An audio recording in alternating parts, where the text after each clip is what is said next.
Hey there, Trevor here. And in this video, I'm going to show you how to make a video call on Android. Now, I have my Samsung Galaxy here. You can do it on any Android phone. Now, we're going to use some built-in options as well as third-party options to be able to make those video calls. If you swipe up to the app drawer, we're first just going to type in Meet. Most people have Google Meet pre-installed on Android. So you can tap on it to open it up. Let me go back. And it'll look like this. All you need to do to make a video call is tap on New at the bottom right. And now on here, I can just select a person. In this case, I can select Haley.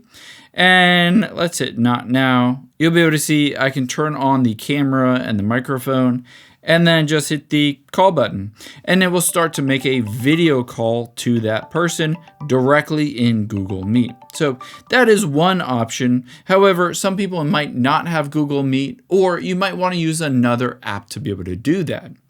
Another app that most people have is the Messenger app. So I can just type in Messenger and open it up.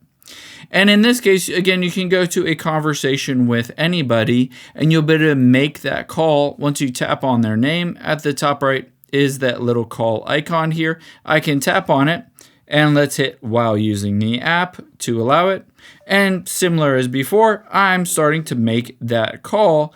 Essentially, it will call that person directly in Messenger. There are a number of other third-party apps that you can use as well, including somebody with an iPhone can send you a FaceTime link if you wanted to do that. I hope this helps. If it did, hit the subscribe button down below and leave a comment if you still have any questions. Thanks, guys.